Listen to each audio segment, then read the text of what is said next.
What's up, TikTok? Are you live on TikTok? Yeah, this is the same one. What's up, TikTok? So I don't usually go live on TikTok, guys. I usually go live on IG.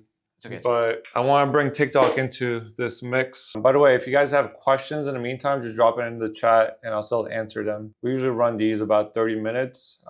We try to simmer it down to 12 to 15 questions. Yeah. You say what's up to TikTok, bro? Let me say what's up again. They're excited to see you. What's up, TikTok? Ooh, they're going crazy. All right, bro, let's go. Ready? Okay.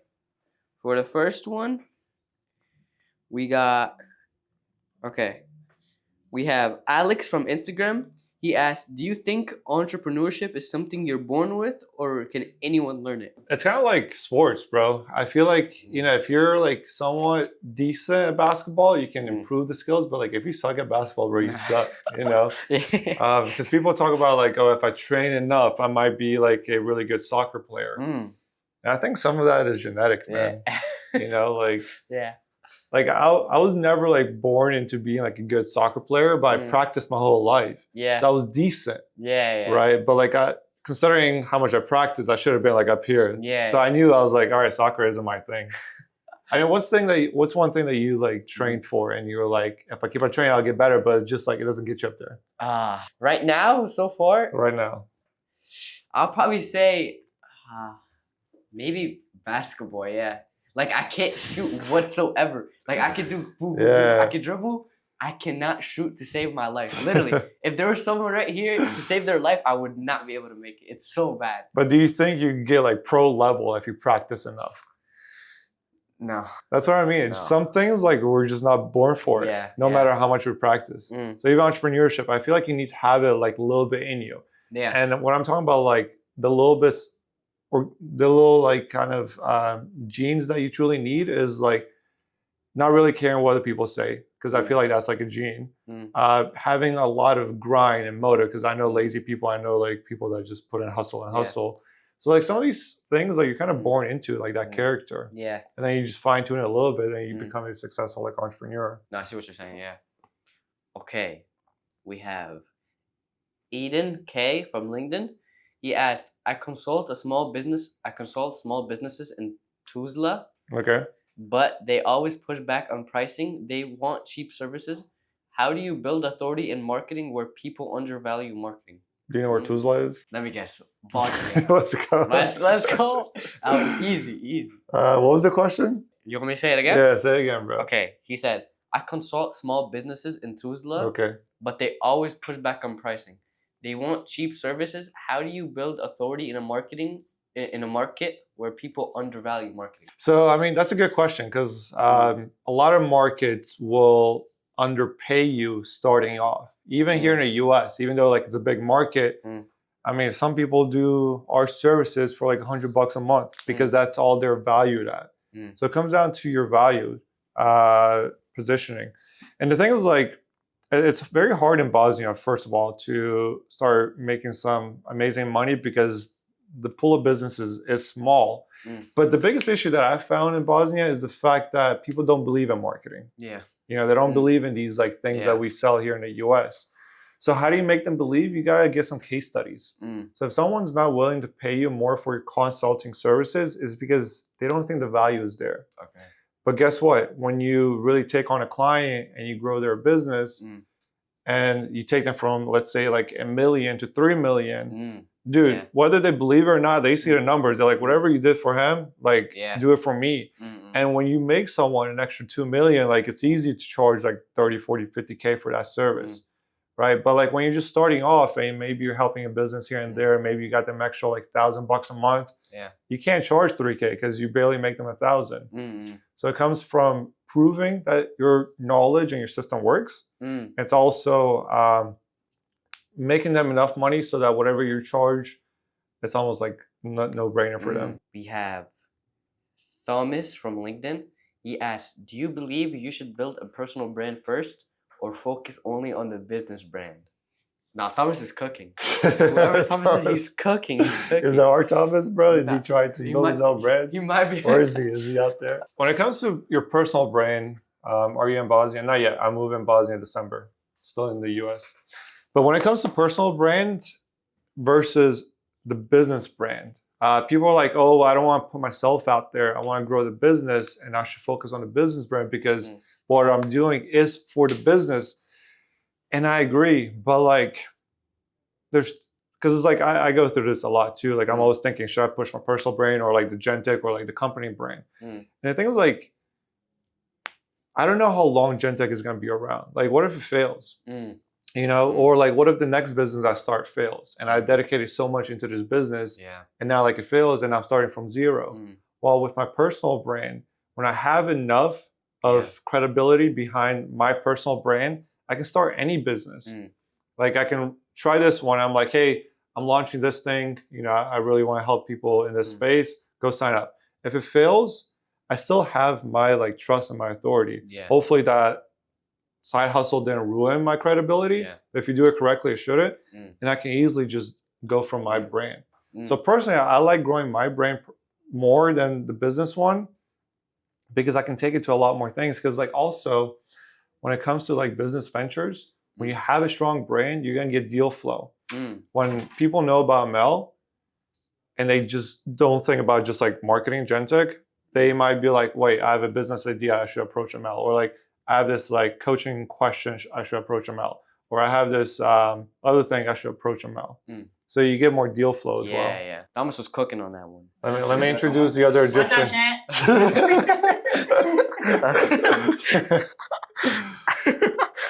Wait, I'm in Canada and I'm running a business with no marketing. I think I missed out. What kind of business are you running? Yeah, drop in here and I'll help you out. What's the next question? We have Robert from Instagram.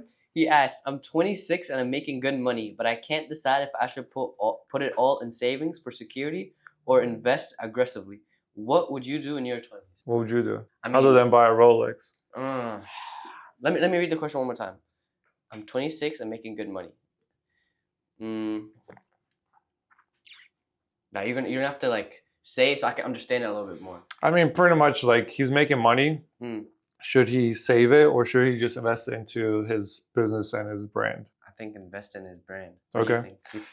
So there's this dilemma. Do you go all in? Do you pull out a line of credit, pretty much max out your credit cards to invest into your business? Because the thing is, like, there are people that did that and they made it, but there's people that did that, they didn't make it. Now they have like 50, 60, 100K in debt.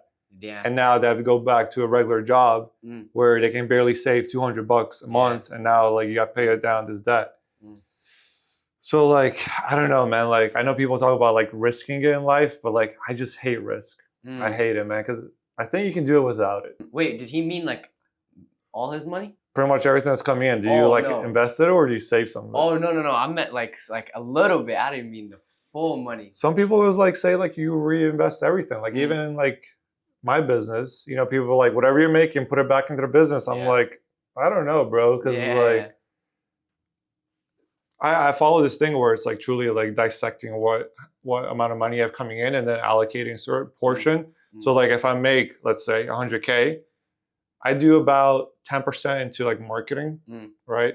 And I do about 30% into savings, and I do about 20% into investing, like stocks or something like that. And I do 10% as my fund. So like I'm forced to spend 10% of my income just to like make sure that I'm not being too like kind of greedy my whole life. So I like having those kind of categories, and then you know what to put back into what. Because dude, putting everything into your business, you don't know, it might fail, bro. Yeah, no, I thought this whole time he meant like just a little bit. I think full would be too much. Okay, we have Rachel from LinkedIn. She asks, my business partner and I disagree on whether to reinvest all profits into ads or take some out for ourselves. How do you decide what's smart at different stages? That's a good question for you. I don't do that. So it's the same kind of like question. Now, you know, I have business partners too, and sometimes we don't agree on things. So how do you deal with business partners that don't agree on things? Either you bring in a third person, which is like, all right, I think this is the best thing. You think that's the best thing. What does this expert think? Right? But I think you also need to agree on these like common things that might come up as like an issue, as like a business relationship that you should agree on before these things even come up. So like if you're getting into business with someone, I mean, go on ChatGPT and type in what are the top 50, like 50 things that could cause like some kind of disagreement in a business relationship, and talk about that like right now. Because when you get to this situation, there's a lot of emotion attached to it, right? Because this guy maybe like he's hungry and he's like, dude, I want to keep on growing. I want to buy the mansion, the next Lambo, like. And the other person might be like, listen, I got a family, like I don't want to like dump all my money into it.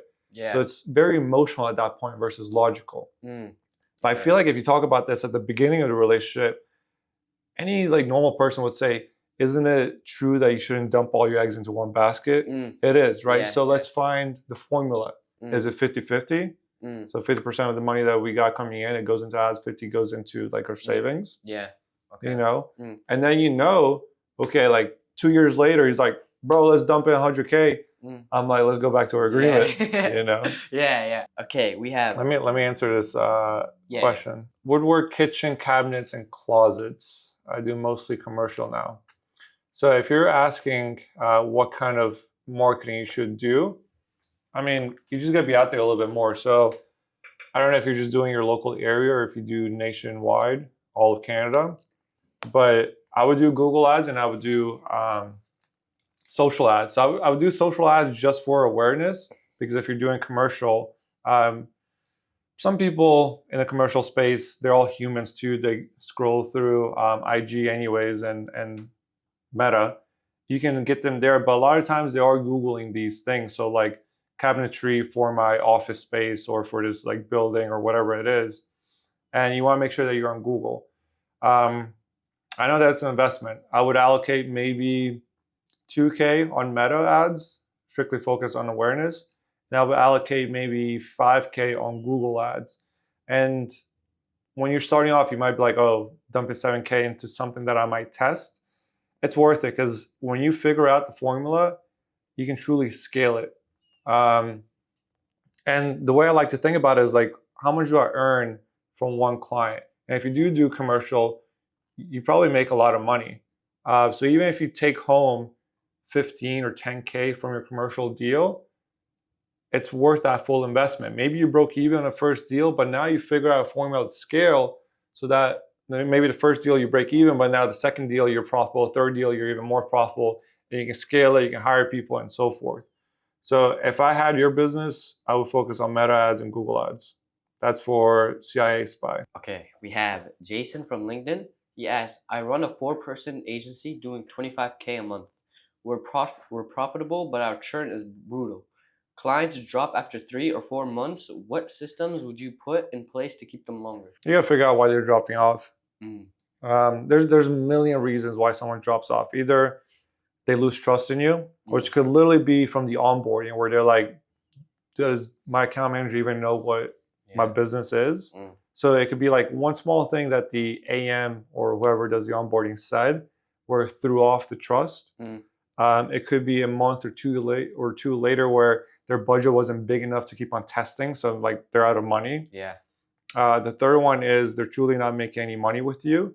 The fourth one is they don't see a future with you. So we had clients that, this was back in the day that it was a hard lesson to learn. We were making them money, but it was just kind of like the same thing.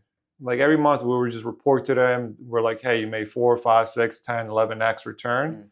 And it was just like stagnant. It kind of got lame to them. And they're like, what's new? Like, why aren't we testing new strategies? Why aren't we doing new things? Like, I want to keep on like growing and stuff like that. Maybe he never said that to us. Right. And our team never wanted to touch it because they're like, I don't want to screw up things. So I didn't bring up new ideas. And they just met some new guy at a networking event. They're like, bro, why are you doing that? Why aren't you testing these new things? And he starts thinking about it. And he was like, damn, I think he might be right. Let me cancel with Gentech. Let me try this new guy. Right? So what we implemented was a off-boarding form, so a cancellation form. So if someone wants to cancel, they have to fill out this form, and it tells us exactly why they're canceling. And then you can pick up on why people are canceling, and then you focus on fixing that. So yeah, get the cancellation form. That was a good idea, damn. The off-boarding form? I never heard that. By the way, if you guys have questions, just drop it in the chat. We have Lehela I said that right. Nah, you keep on saying J's as H's. No way. Layla. It's just Layla? Layla, bro. Dang. Okay. we got. I'm not gonna mess it up next time. All right. We got Layla from Instagram. She asked, "What's your opinion on side hustles? Smart move or distractions?" I mean, Gentech was a side hustle, right? Really? I mean, yeah. So I didn't know that. when I was working at the hospital, it was kind of like, all right, let me see if I can pull in 1,000, 2,000, you know. So it's a side hustle. It's worth it. It's worth the like kind of test to see if it's gonna work. The only issue is how long is a side hustle for? Yeah. Right. It shouldn't be a side hustle for like 3, 4, 5 years. Yeah. Because people will do that. They'll start something and they'll make maybe like 1,000, 2,000 extra, which to them is like, it's good money. Because like, say you're working a regular job, you make maybe 4K. And then you're like, I cut grass on the weekends and I make an extra 2K. Okay. Like an extra 7, like 2K. Now they're making 7. It covers their mortgage, probably car payments. It's logically, it makes sense. Yeah. The question is, are you just trying to make some extra money to cover some expenses, or are you trying to change your life? Okay. Right. And maybe quit your job. Because there has to be a point where you burn the boats, which is a phrase where like you let go of your job to scale the business. Okay. Now, I don't recommend just quitting your job and going all in on something that's not proven yet. But you got to figure out how to turn it into a real business. Yeah. Until you're making like 10K, like it's not like a true business, still a side hustle. So figure out what you're doing wrong. Maybe it's the wrong business.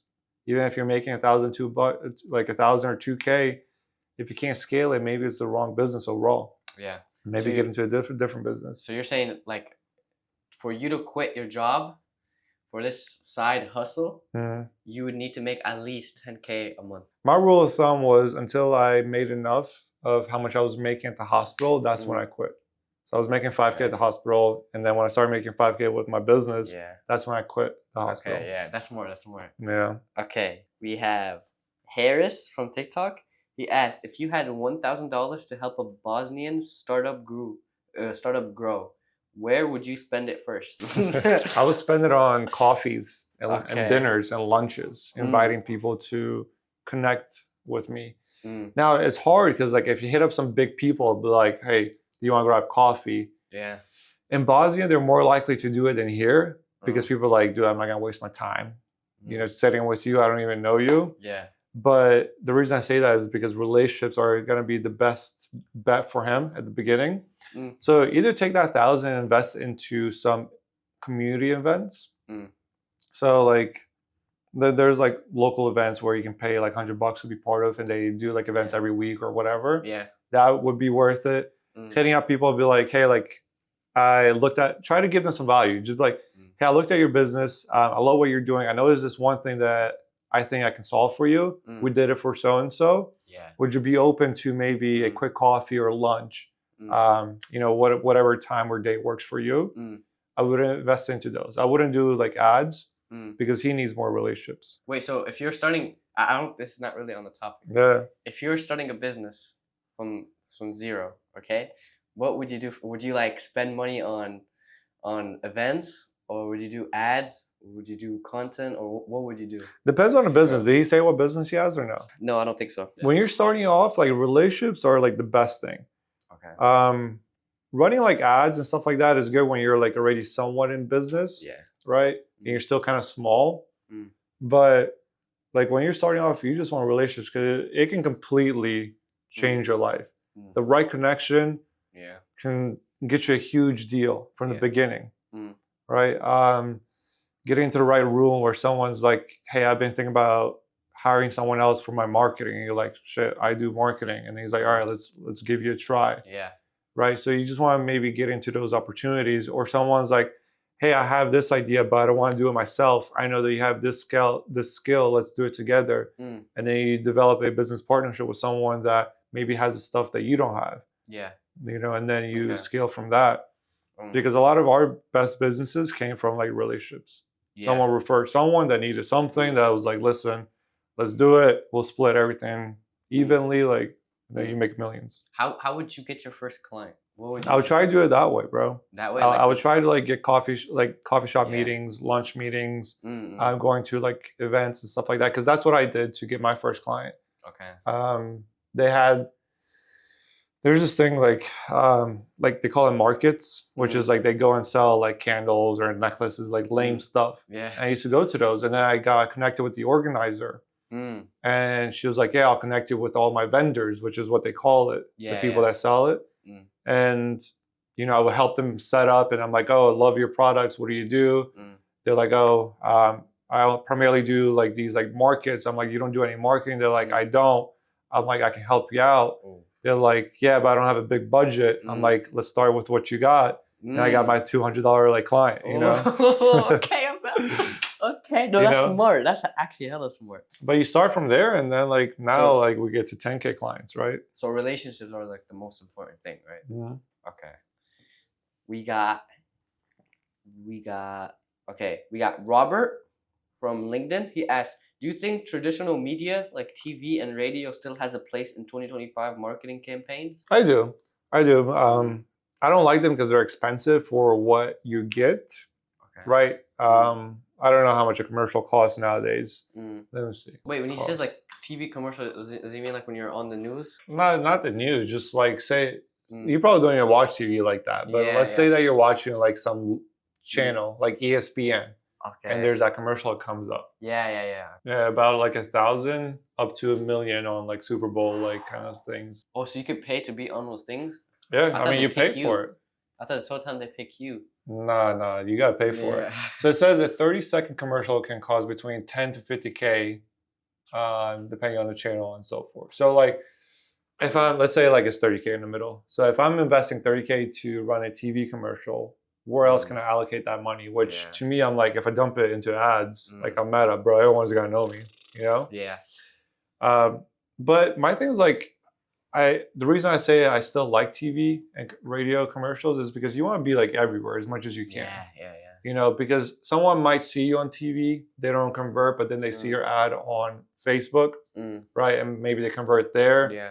Or they see your ad on Facebook, and then you go to an event and they're like, wait, don't you do that? Which happened to me a lot. Yeah. Or you go to the event and they don't know who you are, but they see you, and then they see your ad because maybe you hit them with the ad later on. So like all these things are important. The more like touch points you could get with someone, like the better. Because imagine this, bro. Imagine you own a business and your ideal client is driving down the highway. They see your billboard, right? And now they're like in the bathroom on the toilet, scrolling through Facebook. They see your ad again. Yeah. And now they're like, all right, I'm going to go watch some TV. They see you on TV. Yeah. Right? So like, bro, you can't tell me that he doesn't know about you. Yeah. Okay, wait. It's an interesting thing you're talking about billboards. Let's hear it. I feel like, do you think they're like really useful? Or I feel like that and commercials, unless it's like some like football, like NFL stuff. For sure. I feel like they're like, not like, I feel like they're useless. I feel like I haven't seen any billboards and like I'm like, wow. I need to call. Yeah, I mean, like I said, bro, it's just like you being in front of their face. Okay. That's all it is. Yeah, okay. Do they convert like here and there? But like it's very hard to see a phone number on the billboard. You're like, oh shit, let me get it while you're driving. Yeah. You know, but then you might remember their name and then you might Google them. Stuff like that. Yeah. We have Dino from Instagram. He said, would you rather be rich but invisible or famous with average income? All right. I like that one. That's fire. I don't know. He cooked. Like, he really cooked. So I go through this with my friend. I actually have a good friend in Bosnia. Owns like a software company, super successful. And I'm always like, bro, like you're so he doesn't even have a profile picture on his IG and his like Facebook. I'm like, bro, like you could probably like get more connections. Like people will probably want to work with you. You can like expand if you connected more. But he was like, dude, I'm good. I don't. The less people that know me, the better for me. Yeah. And I'm like, why? He was like, well, because I don't need them. So that's what it comes down to. Do you need the people that are on your socials?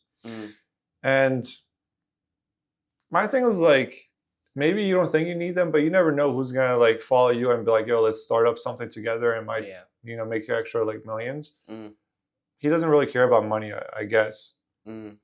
To him, it's like, I care about my safety because Bosnia is small, right? He's like, I want to make sure that my kids are safe. No one knows me. The thing is like when you're like a thorn in the government's eye, they have more reasons to go after you for tax purposes. You know, they'll have like these things where like they will assess your business and see if there's anything you're doing incorrectly so they can fine you. So there's definitely bad things as well. But my thing is like all of the business that I developed came from people knowing me. You know, so like I like building up my brand. I don't like being invisible. So even if I was rich, which I feel like, you know, I still have money, I'm still pushing on my brand. Because there's another thing too, like there's nothing that makes my life easier than when I go somewhere and someone's like, oh wait, I know you. And even though my restaurant is full, I'll get you a table. Right? Or like, but there's been so many situations where someone recognized me and they like hooked me up with something or helped me skip the line or whatever it is. And people might say, well, if you got the money, you can kind of get into those places. Not necessarily. Not just because you have money, you'll get into the right like restaurant with them opening up a table. Sometimes it's like the relationship will get you more than money. I've seen the same thing happen to my big brother. Literally, same exact thing. We go to the gym. You're like, oh, you're raw. You're that, and they only notice it because of his hair, his really big hair. But what's it called? There was a question I was gonna ask. Let me see. He said though, would you be famous with average income? That's what he said. He said not like you wouldn't be rich. You would only have like average income. No. You still pick famous? I'll pick rich and famous. Okay. The best of both worlds. Okay. But you know, there's like a limit to that too, because like I always try to learn from like people that are above me or have things that like I don't have. I know one thing that a lot of like famous people will say is like they never have peace of mind when they go to a restaurant. People always want to take pictures. They can't just like take a normal walk down the street because everyone wants to like get an autograph or stuff like that. I'm not saying I'm ever gonna get to that level, but like I know that's one thing that like Ronaldo complains about. When I watch his interviews, he's like, I can't even go to the restaurant anymore. Which to me, like, I still want to have the freedom to do what I want. So I don't know. There's like limits to it. Like you don't want to be like up there either. We got Mark from LinkedIn. He asked, how do you know if your business is ready to scale or if you're just piling more chaos on top of weak systems? Mark? Yeah, that's a good question, Mark. That's one thing that we still battle with today, because what happens is like you scale and then like the systems aren't good enough for how much growth you have, so you need to fix it to get to that level. Then you scale again and now the systems are broken again and you got to fix it. So the system will never be good enough to scale. You just gotta scale and fix what's wrong.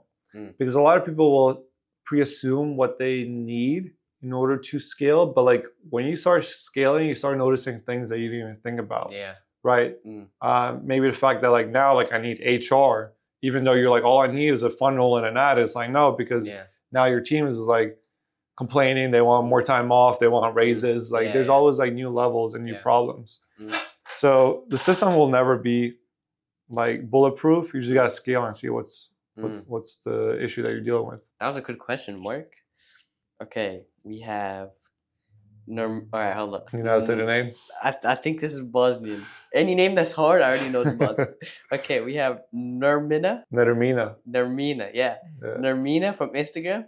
She said, I run ads for a fitness coach. They got tons of leads, but most ghost after the first call. How do you fix drop off?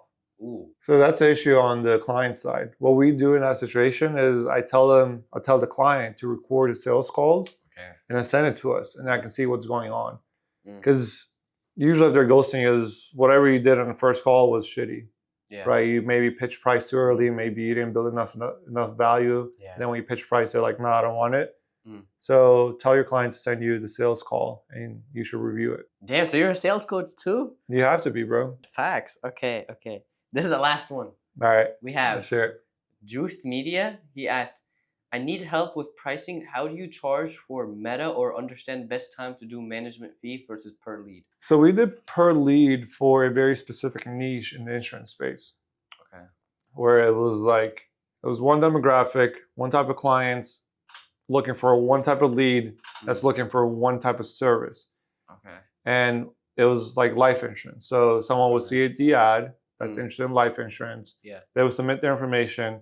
we would give that lead to an agent that is buying leads. Okay. So it's very like seamless.